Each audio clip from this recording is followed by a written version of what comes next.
All right. Did anyone have any any questions going, before I start?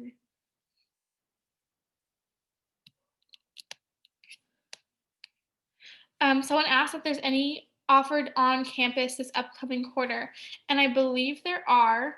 I don't know all of them. I know that the breeding enterprise is, but that one might be a little more advanced, so you might have to take a few of the upper division classes first. I think Mare Care will be offered.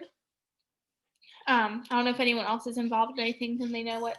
I'm looking at what's offered on Schedule Builder right now. So I see that the swine. Hold on. Hold on. Sorry, it's loading. So reptile husbandry is going to be offered, marine mammal health, vet clinic, dairy products, mare care, another mare care section, swine, academic quadrathlon, foaling, dairy calf, meat processing and food safety, sausage, and dairy heifer sale. So those are the 290s. And then here I can look at the 490s really quick. I know for AmeriCare, I'm in it this quarter, and to get into it, I just emailed Julie Uhas or whoever the teachers for that section to figure out to see about enrolling, because then they have to give you a permission number for them, and I think the same goes for all the other enterprises also. To get into them, I think you just generally email the teacher and they'll give you a permission number. And then also, so the 290s or 490s that are offered, I see that community service, equine breeding, quarter horse enterprise. And then I think you can always just do a research enterprise because that's offered too. And I think most enterprises will be in person if they are offered, because I can't imagine they do like Mare Care over Zoom. That might be a little different. Yeah, so Medicare, how it works, at least for this quarter, is on your set time. You go up to you meet them and like your class meets at the equine unit. And then you also eventually get assigned a mare and a partner. And then you and your partner outside of class go and like groom the horse essentially. Okay. So, but you do meet in person. And I assume all the other enterprises are similar or somewhat the same. Yeah, I'm enrolled in breeding right now for next quarter, and at least what it sounds like is it's going to be meeting in person 3 times a week. So those will all be in person. Were there any specifics anyone were interested in? We can get the I email see people from those teachers. asking about vet clinic. I think for that, is she doing applications this quarter or no? Yeah, I think it's competitive in the way that there's a lot of applicants, but she doesn't. It's not like she's narrowing people down based on experience or anything like that. So it's not like, oh, haven't worked in a vet clinic before, so I'm not going to get in. It's narrowed down based on seniority. So seniors, juniors, and then sophomores, and then freshmen. But it just depends on the like applicant pool. So if it's everyone who's applying is freshmen, like that's when she's going to look at GPA or something like that. But she's going to give preference to older students because that might be like their last chance to have that class. A lot of, not all of them, but there are several. If you go onto the animal science department's website and go to their forms tab, that's where like the foaling enterprise application is, Medicare, and like a couple others that I'm forgetting, but some of the applications are there. Normally they would be on the first floor of the animal science building outside of the department office.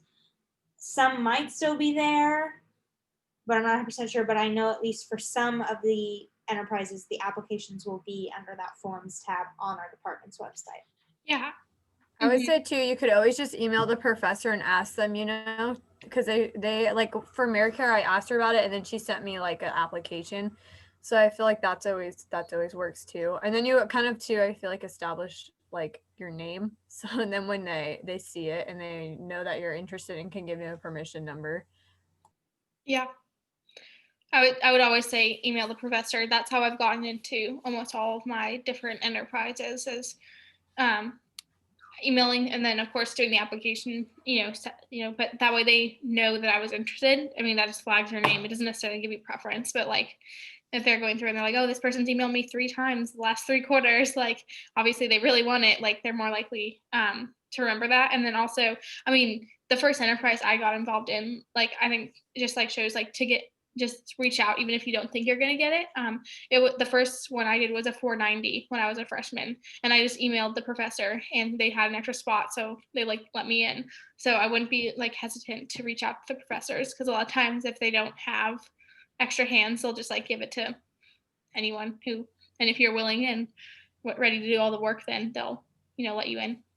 I would say too that regardless of how many seats are shown online, it's just worth it to email them, because people could drop, or they're not even accurate. I feel like sometimes the amount of spots. So I just always say email the professor is the best way to go. And if you're not sure which professor is leading everything, you can always ask us. It should be online, or even just emailing Debbie, or one of the Debbie Ruiz from the animal science office, or Morgan. They're really nice people, and they'll like send you the contact information and an application as well.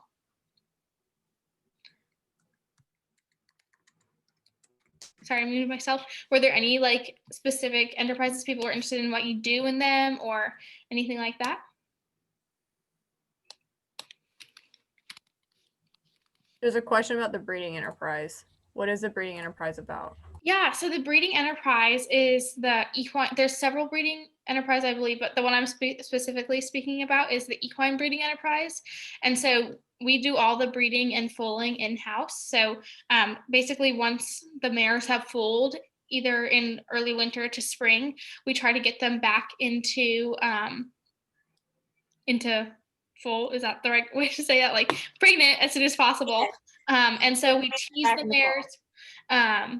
And so you're basically, I think this year I'd have to pull up the information sheet, but this year I think you're given a mare, and it's like your responsibility to get her bred again. And so you tease the mare, you're going to be responsible for like semen collection, and then for artificial insemination, and then the whole process, ultrasound checks to make sure that the pregnancy's, sticking and everything like that. I definitely think it's a lot of time work. I think it's gonna be more difficult than just handling horses and like people around you. But it's gonna be I think it's like 3 times a week for an hour in person, and then 6 hours out of class of like teasing and everything. And then I think there's some like 6:30 a.m. like a couple weeks where you have to be there in the morning early to like tease all the mares. But it's mainly getting them ready for, getting them pregnant for the next foaling season. And then there might be, I don't know if they're offering it when it's offered, but there's also a dairy cattle breeding enterprise. I think that one's called artificial insemination. I have to look it up again. And I then don't know what it's called, but I think you're right. There is another one for cattle. And then there's also one for calving for the beef cattle. So I think so somebody's asking about the calving enterprise too. So I know one of my friends is a manager, and I think there's 2 different ones. There's either beef calving or there's dairy calving. And I think, I'm not sure if one or both of them, I know one of them for sure, I think is a 2-quarter commitment. And it's a lot of thing where I don't know how regular the class meetings are, but I know that people go out, you sign up for checks basically. So you go out and see if there's a calf on the ground, or if somebody's showing signs of giving birth, kind of thing, is I believe what it is. So like, I know like some of them, she's also the manager, so I don't know how many times you have to go out or what times you would sign up for. But I do think it's like, somebody might have to go out there at 3 a.m. So it's like you and a partner would meet up there and go check on them and see if there's any calves on the ground and stuff like that.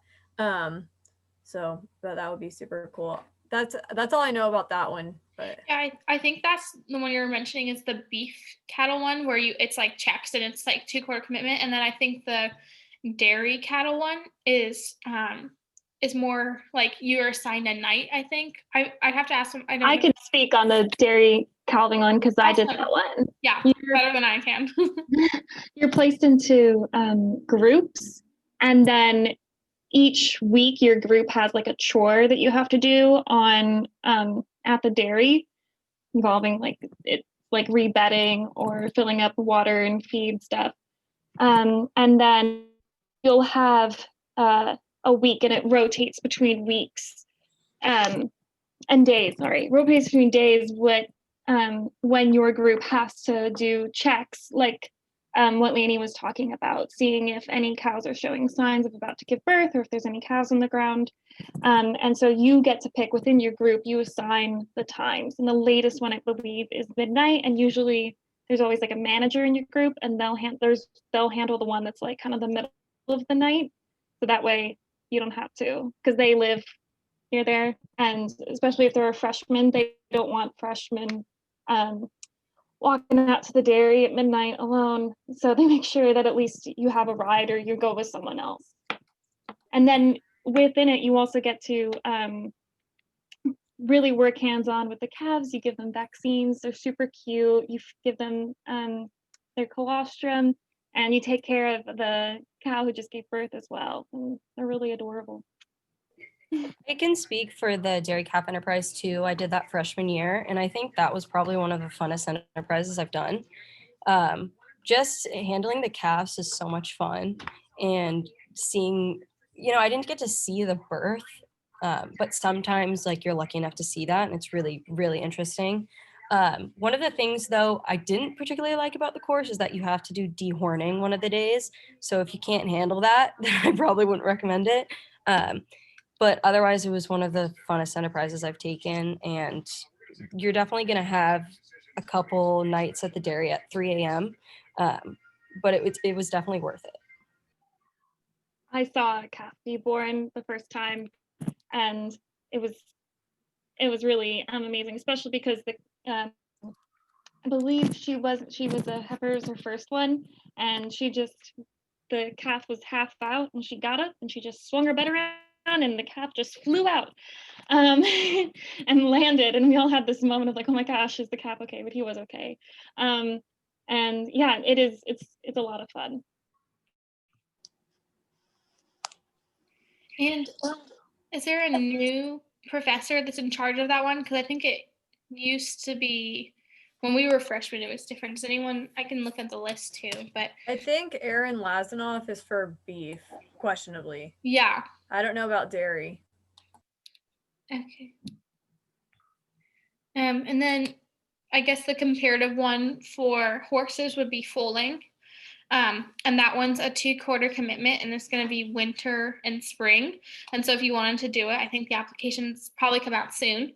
I know that one can be, what? The application for foaling is out now. It's due the 15th of November. You can find it on the forums tab under the animal science department. Here, I'll just put the link in there for that. I definitely recommend that one. I did it 1 quarter. I think Kayla's done it 2 times now. I have. I did it my sophomore year and last year. Last year got cut short because of COVID. I'm super into horses, so it's kind of what I plan on doing with my career. But it's so much fun. You get to, like, after the bait, like, you get assigned a mare. Once your mare foals, you and your partner, it tends to be 2 or 3 people depending on class size and how many mares we have in foal. You're in charge of desensitizing that baby and getting it used to having a halter, being led around, having all of its feet touched, all parts of its body touched. By the time it grows to be a weanling, 6 months, at that point, they're quite sizable animals. Trying to teach them that then versus a baby that you can wrap your arms around makes it a lot easier to handle, especially when it's time for them to be broken, halter broken, have the farrier trim their feet for the first time,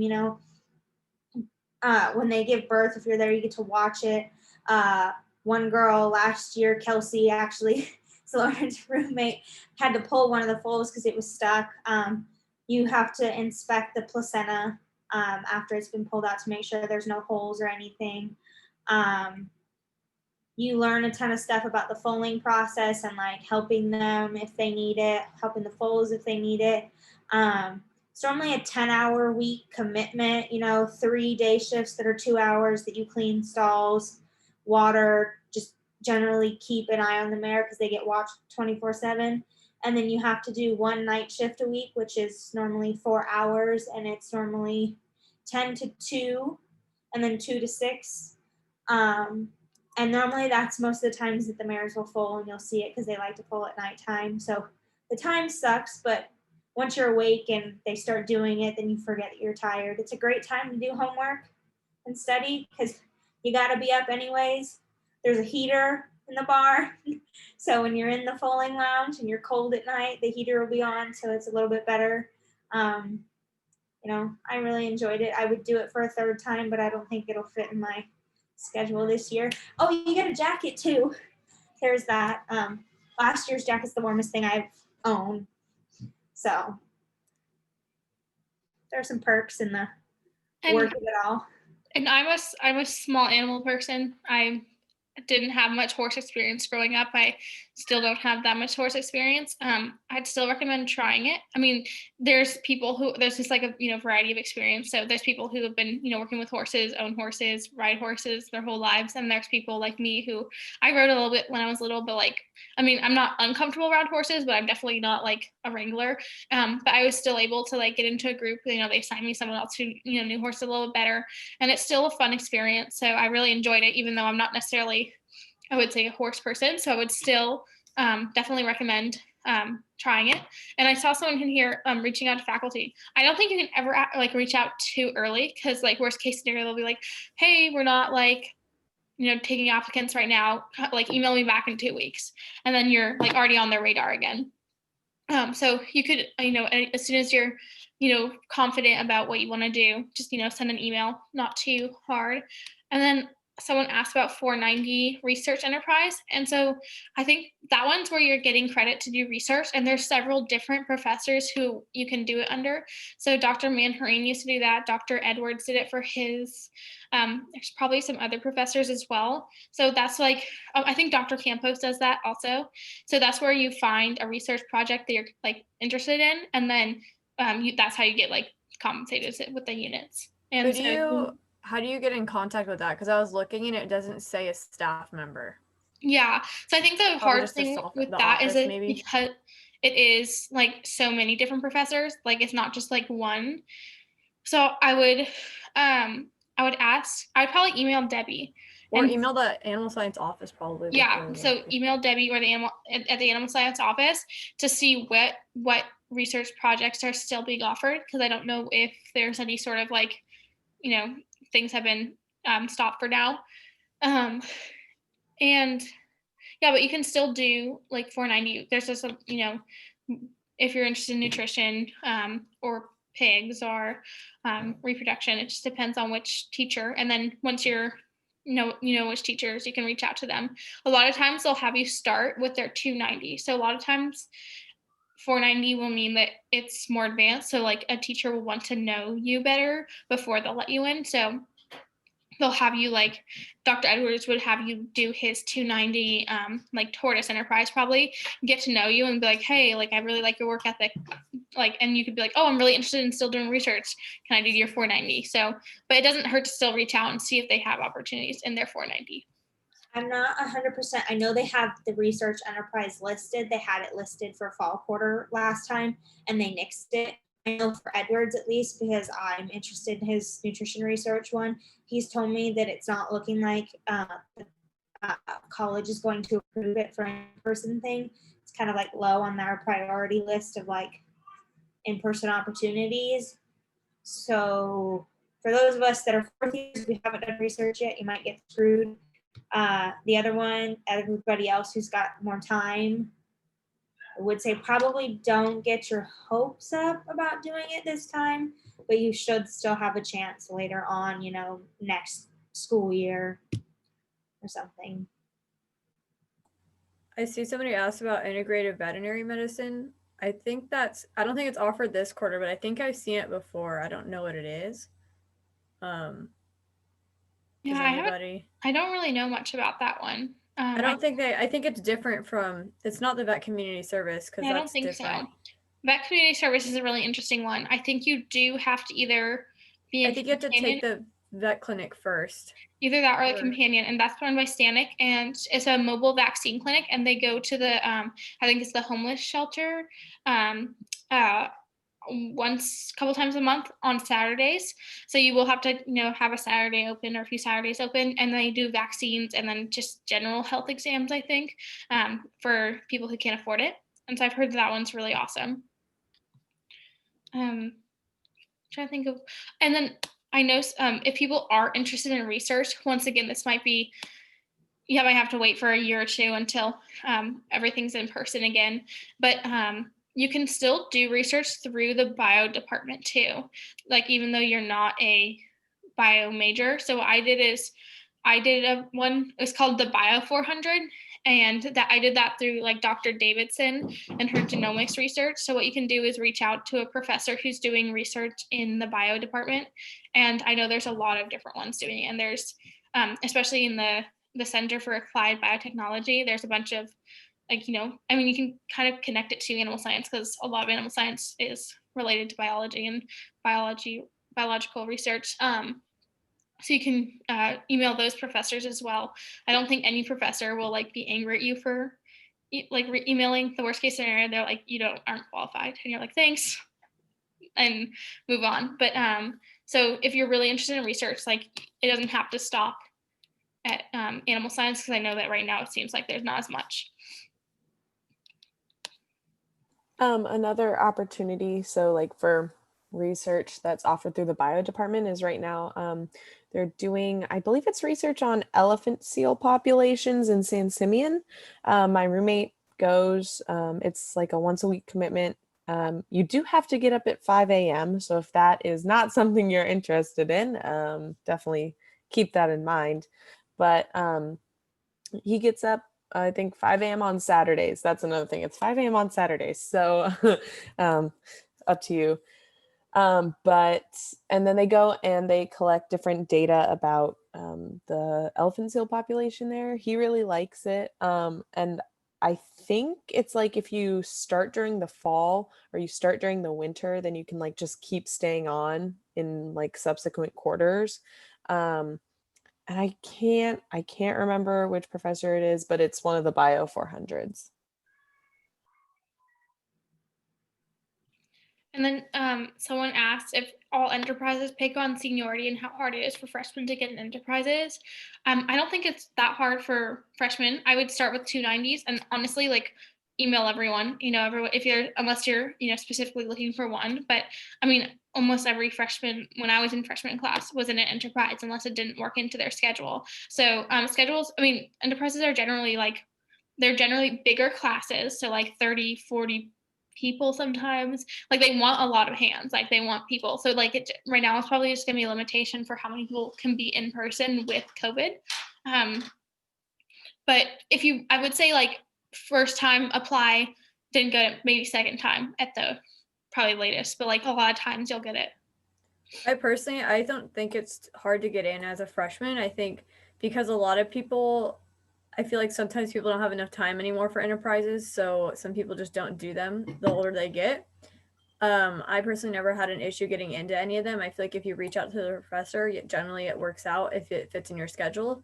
At least from my experience, that it was never really a problem for something that you wanted to take, Yeah, I felt the same way. Like I think the only one where it was like it ran out of space was the veterinary clinic enterprise. But as I said, that one's like, I think it's offered every quarter, and if you don't get it the right away, you'll get it eventually. Like it's not one of those things where you're like, you just have to keep applying. I honestly think the hardest thing about enterprises is that it's hard to find information about them. Like I feel like you have to ask around a lot to see if other people have taken it to figure out like, because I feel like enterprises, it's not like, schoolwork or like anything that you have to do like homework wise. It's more like showing up and participating and signing up for shifts and stuff. So it's more so putting in your time versus like testing and like knowledge. Mhm. I feel like it's more like you show up at the work day, you help out and you participate, and like that's what you have to do. It's free labor to the university is what it is. Yeah, they want enterprise students. Like this is their way of getting away with not having to pay people. It's obviously not in a bad way, but like you're getting, the experience right now is like as valuable as money in a way. So I would definitely, I mean, someone said if it's bad if you can't get enterprises because you're off campus, like it's okay. Like this is a whole crazy year. Like no one's going to count that against you. I'm just saying like if you are in person or you do have the opportunity, this is like a really great opportunity. And then as soon as you are on campus, like to get involved, to try as many enterprises. I think the other thing is, so like the 290, some of them are a little bit lower commitment. I mean, everything you're gonna have to do, a few hours a week, but you can kind of like mess around and like try what different animals you want to work with. So a lot of people came in here with like a certain idea of like, oh, I want to do small animal, I want to do equine, I want to do cattle, and then they tried out goats and they've never worked with like dairy goat, or I think it's dairy goats on campus, and they've never worked with them before and they absolutely loved it. And that's a whole new experience they never would have, had beforehand. So I think that it's really great because you can, I don't know if mess around's the right word, but like, try the different enterprises and then figure out what you like. So I think the small animal one's great, but like also trying ones that you've never, out of your comfort zone is pretty cool too. And when you're applying to veterinary school, vet schools want to see that you have like variety of experiences, not all in just one. So like not all small animal, not all equine. I do think too that even though you can't get experience through enterprises because you're not here, you could try to get experience other places. Even though I'm sure it will be a lot more difficult right now because of COVID, that like hospitals don't want really people coming in. But I wouldn't think it would hurt to reach out and ask. Maybe somebody will be like, "Oh yeah, we need help," or like I would, just a shadow maybe or just volunteer. I feel like it could be worth it to reach out. I mean, you might not get a response, but at least you tried. Yeah, and I do think that within the next 4 years, I mean, already this year, veterinary schools have already taken a lot into account that, things are crazy right now. So some veterinary schools have lowered their minimum requirement of hours. Some of them haven't because it's like the last few months. So they're like, oh, you should have had it beforehand. But some of them have shortened that. A lot of them canceled needing the GRE. So I think that going forward, also veterinary schools are they'll be like, oh, they were a freshman right during the pandemic. Like that's gonna be something they're gonna take into account for. So you're not gonna be like counted against because like you weren't able to get experience right away. But I wouldn't. Yes, Lainey said like I would still reach out, still try to get experiences, even if you're off campus, if that's something you're comfortable with. You're not quarantining in place right now. And getting involved like that is still good. And then someone asked, how soon after submitting an application for an enterprise do you find out if you got it? I think it just depends on the applicants and the professor running it. So you can find out like some of them like they pool applications and they're like, okay, on the 15th, everyone application, and then a week or two later they'll let you know. And then some of them will let you know like right away. So I emailed Dr. Bird, he's the one doing the breeding enterprise, and the same day he sent me the application, and the same day I returned it back and he gave me a permission number. So like it could be. I think it really depends on the professor about response time, because it's like if you email them and asking about it, and then also too, I had the experience for AmeriCare where she didn't know that if it was even going to be able to be offered or not in person. So I think that's also part of it too, where they might not even know if they can do their class yet. So that might be why you don't get a response, but also, it just depends on, how often they're on their computer, how often they look at their email, but sometimes they don't even know, or sometimes they're waiting to get permission numbers too before emailing students back. Because I think sometimes it takes a while the university to get the permission numbers to the teachers to give to the students. So Yeah, definitely variety. For the foaling enterprise, at least, she normally gets like 60 to 70 applications for it. And there's normally only, I think, max 35 spots. So she goes through and she pulls them. I think it depends on like how popular the enterprise is. There definitely are ones that are more popular that people tend to apply to more often. Vet clinic's one, foaling's another one, and you have some other ones that aren't as popular. It's easier to get into, that like those professors are more likely to get you an answer in the next few days after you send in your application or express interest. Then you just have to gauge like how in demand it is. somebody asked too, do you recommend applying for multiple enterprises? I feel like it doesn't hurt to email teachers and ask them and express interest, because you're not enrolled unless you put in their permission number and enroll in their class. So I don't see why you wouldn't be able to inquire about them and see how it is. and maybe somebody will respond, maybe they don't, but I would say you can at least inquire about them and then choose which ones you want to do. And in that situation, like by reaching out, like some of them, one person might get back to you and like give you a permission number the same day. So, and another person might, be like, oh, I'll get you back to you in a week. And so in that situation, you can like decide if you'd rather wait a week or if you just want to go ahead with the one that's open right now.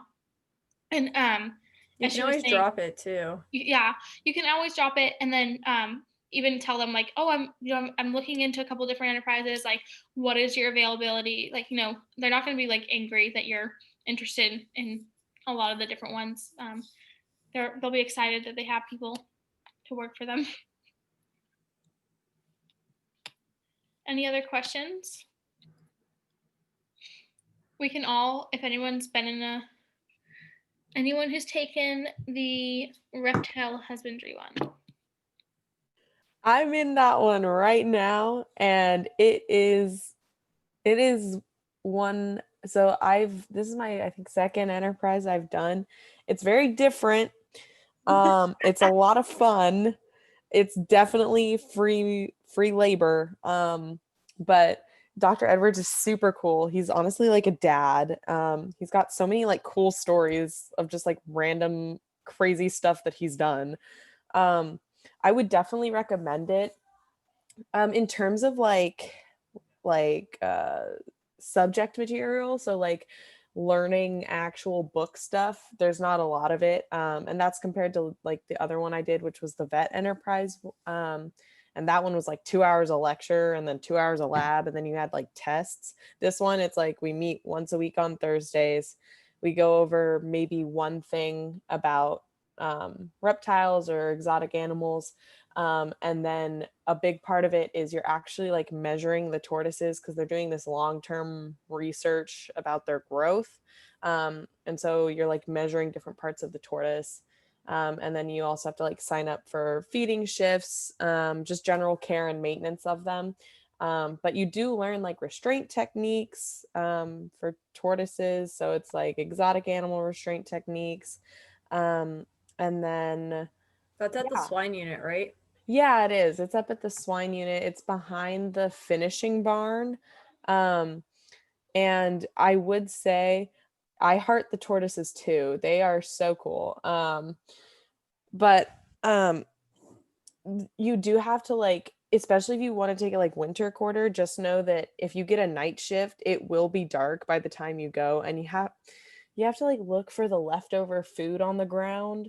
And every time I go up there at night, I'm like squatting over the ground with my flashlight on, looking for little like pellets of food. And I mean, it's definitely it's different, and they just kind of throw you in. So it's like, they'll give you like a quick little training session. Here's how you feed, here's how you water, here's how you measure, and then go. And then they do give you, what's it called? Like employee progress reports kind of. And so they assess your performance, and then they'll give you feedback based off of that. And that's kind of like your pass, no pass test almost, but it's definitely a lot of fun. I would recommend. And I think most of the enterprises, except for the veterinary clinic, are pass no pass just based on participation. And like the worst that you can do is just not showing up for your shift, because a lot of time that means an animal's not getting fed, or someone's like, an animal's not getting the care they need. So like it's just like that's taken pretty seriously. But there, a lot of the time it's not book learning. I think that Haley was right when she was saying like the vet clinic enterprise is more studying the different tools and studying different techniques, and then knowing those techniques because there is a final at the end. And I think the only other one that I can really think of that had like any sort of test was the Medicare enterprise, but the test was like, this is a horse, point at like this, easy to, what is this part of the body? What is this coloring? So it was more of a something you went through the whole time where you didn't even necessarily have to study for it. It was like if you had gone to any of the enterprise, ed classes, you would have known it. Versus the veterinary clinic one, I studied for it. Yeah, I would say all the enterprises is more so just putting in your time, except for the veterinary clinic one. That one has a little bit more involved with studying and stuff. But I would say mostly enterprises are generally just time and participation. And if you sign up for a shift, then don't miss it. That's about it. Yeah, that's like it's like I said, like it's just not fair to the animals if you don't show up. It's not like and like generally they will find out. And like I don't think you'd fail right away, but there's generally like a warning of like, animals didn't get fed because you didn't show up to your shift. So next time like you would feel Or you flat. failed the other person, like for foaling, for example. That's just my thing that I know the most about. Like when we schedule like day shifts, it's like 2 hours and the next person, the next person. And if you don't show up for your shift and the managers can't make it, like you've kind of screwed the other person and having to like stay to wait for you if you don't communicate. And like yeah, you get like a few leeways if you've got like a great excuse for it, but like it's be considerate of the other people in your enterprise and the animals because they can't control when they get fed or don't. I will say they aren't enterprises, but they're interesting classes to take. Um, you have beginner writing, which is 214. You have intermediate writing, which is 344. And then if you've taken intermediate writing, you're eligible with an application and like try out to do 345, which is colt starting, which then would allow you to be able to do the quarter horse enterprise, which is where they break the 2-year-olds that we own as a college and sell them during the sale in June. Oh, and the other one is 265, which is halter breaking. You get to halter break like the yearlings, the weanlings, yearlings. Some of them are 2-year-olds, but mostly it's weanlings and yearlings. They aren't considered enterprises, but they're kind of fun. They're like get to go out, not too much like learning, studying. They're kind of like that break where you're like, oh, I get to go do something fun with like in this case horses.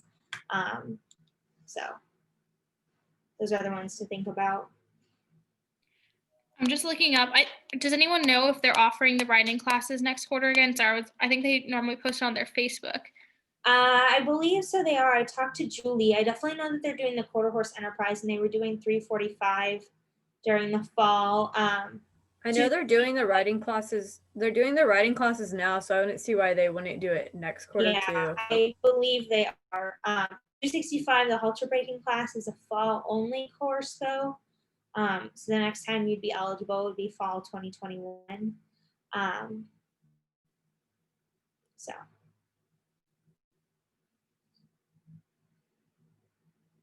I think with the and then with the writing classes, I could be wrong though.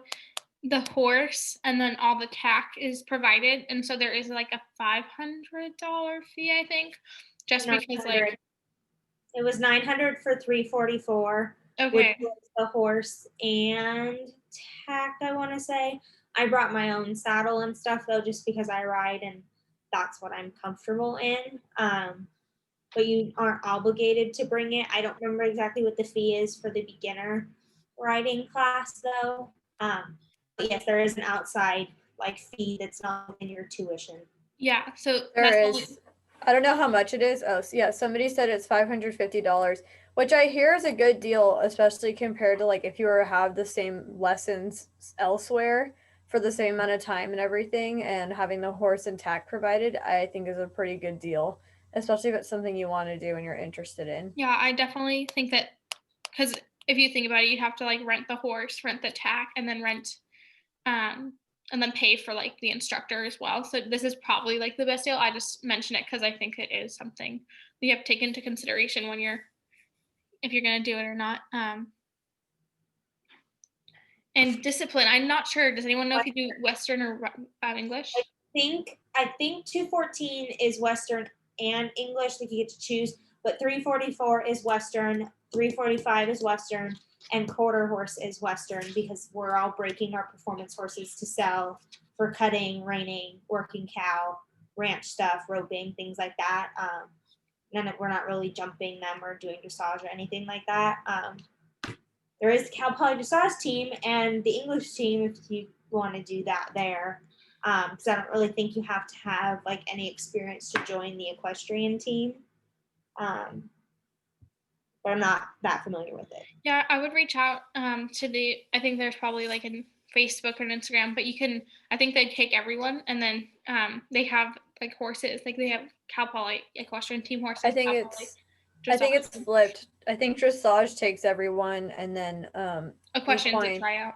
Yeah, I Okay. think a question trial, but dressage, it's like you still have to pay for the club, and I think there's different pay marks. So you could do like riding and stuff, or you could choose to not do riding. Like it just depends on. There's like different levels essentially.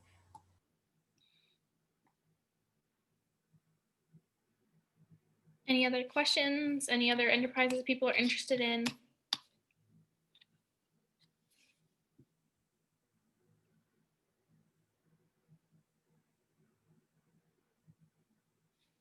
No. Oh, it's not a question, but if anyone is interested in the spring, they're going to be offering the packing enterprise. So it's like horse packing. And usually that one runs winter and spring, but they're only doing spring because of COVID. So yeah, if anyone's interested in that, I'll be signing up for that because Do you know what it is? Like, what do you do? You pack things on horses' backs, Yeah, and they then like you learn how you to. learn to like tie things. It would be like the horses that they take up and down mountains. Like it's mule packing, but we don't have any mules on campus, so we just use the horses. And you learn to like pack like what you basically take for like camping on there, and then they go and compete normally, but I don't know if they will this year because of everything that's going on. But yeah. Oh, and then Mustang Enterprise is fall quarter. And normally that's when like they do like normally when we do football games, they run Musty across the field. I don't know if they did that one this quarter or not, but that's another one that we haven't mentioned. I don't think they did. I don't think they did either because there was no point because it was fall and we weren't having football games or anything. But that is one that you can do. I think it's on the list of let's see. I was gonna know, does anybody know about the academic quadrathlon? I think McFarland does it. Yeah, I think that's like a quiz bowl type thing where it's like trivia questions or like not like you learn everything about all the different animals, and then I don't know if they'll be able to do traveling competitions, but it used to be like they'd go around the state. I think and they even went to up like Nevada. Colorado or something. Yeah, Colorado. Like because I remember hearing some like about their like road trips basically, and so they would go, and I don't know if it's against other colleges or what, but they would like they compete, and it's I've heard it was fun. I don't know much more than that. Yeah, because I don't know. That's about all I've heard about it too. I was wondering how it was. Mm-hmm. That was something I would reach out. I think it was McFarland who still does it, and if it even wasn't, you could email him. Yeah, no, I think it's Zach McFarland. And yeah, so he would probably, and I don't know if that one's in person or not, because that one could maybe be. I saw it was being offered. I think it's probably online meetings, but I don't really know. I'll probably see. And then I don't know if everyone's looking at the chat, but Martha said that equestrian team or equestrian has a general club for people who don't want to compete or like a group. So even if you're not going to be competing against everyone else because you haven't been doing it, I think you can still ride. Any other questions?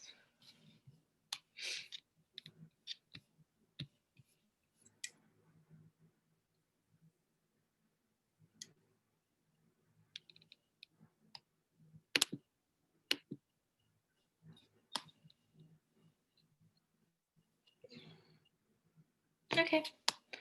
Well, that was all I had really for tonight. People can stay on if they have any, completely unrelated questions, anything like that. But I think that was it. I hope everyone's staying healthy out there, and hopefully midterms aren't getting too rough right now. Oh, someone asked, can only take one enterprise per quarter, or can you do more in one quarter? I think it just depends on time conflict and your own timing. I've taken 2 enterprises per quarter, and You can take more than one per quarter. It just depends on if you have the time to do so. Yeah. So I've done, I think when I did Medicare, I did the vet clinic enterprise at the same time, because the Medicare is like, you know, it's pretty low key. You go there, you can kind of make your own schedule. You go there on your own to take care of your mare. And as long as you're showing up to the class and it's not conflicting. And then someone else asked, does the equestrian team allow you to use your own horse for shows? I want to say yes, but I'm not sure, because I I believe, don't think so. I think the ISHA shows you use like school provided horses, Okay. because the person that comes to mind when I think of the equestrian team is Teresa. And Mhm. you know Teresa, she has a beautiful appy, and I've never once seen her show him for the school. So I want to say no, because I know she would show him if she could. Mm-hmm. And I think that it might be the dressage team that does, because I think if anyone knows Melissa, I think she shows on her horse polo. But that could also be her just doing it separately, because I know that she's like really into dressage. She could be doing it separately out of the team. I think dressage lets you use your own horse if you have one. Yeah, the equestrian team is different than the dressage team, Mhm. because the equestrian team does the ISHA, if I'm remembering those letters in the correct order, and they've got their own certain set of rules of like you have to pay. It's kind of like college rodeo where you have to like pay membership dues, and like then you get rated based on like your experience to see where you fall in divisions.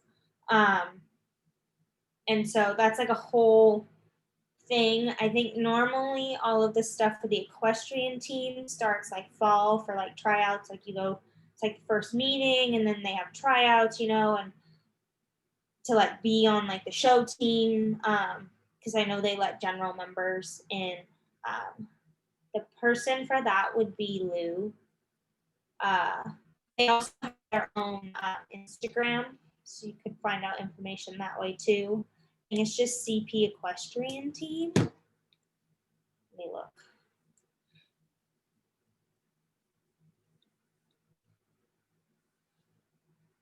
Yeah, CP Equestrian Team.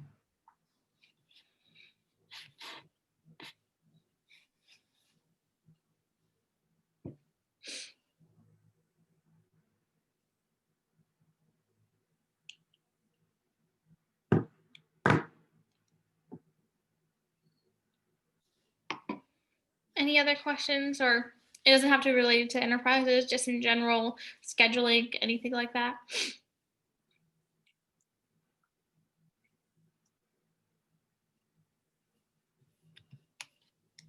If not, you're free to go. I'll stay around until, you know, as long as people want to be here.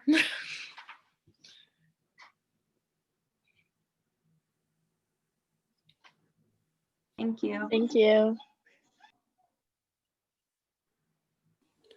Lauren, I followed William's Instagram. I thought that was so cute. He has an Instagram? Why didn't nobody tell me this? Oh my gosh, the picture, like his first little like picture on there is Okay, hold on. Time out. beautiful. I'm gonna go find this. It's Sir William Winker. I'm embarrassed that people are following it now, because I posted my Halloween picture where I look kind of weird, but that's I fine. think it's cute. I think it's cute all around. I cannot find it. Do you not follow it yourself? Oh, I did. Wait. What is your costume? Oh, it was Bella and Edward from Twilight. Oh. Oh my God. That's too good. I should have posted it, but all my friends dressed up as different Twilight characters That's from so the baseball fun. scene. So there was like 6 of us, I think. Oh my gosh. That's too funny. Why can't I find it? It's Sir William Winker, Wienker. I don't know if you can see that. Yeah, I just wanted to tell you that was cute. Okay. Thank you. Yeah, you're welcome. Obviously, I'm very productive in my free time. So if there's anything else going on. Exactly. Oh. Might as I well. love it. Right? It's too Oh my good. goodness. Oh, this is so Oh, good. sign off, guys. If you need anything, Yeah. let me know. Alrighty. Have a Bye. nice night, y'all. Uploaded the link for or the recording for last week's meeting. Okay. Um, Okay. yeah, that way I can send it out. So nobody's asked for it yet, but that way it's out there and then they can't ask because I sent it. Sounds good. All right. Bye. Bye.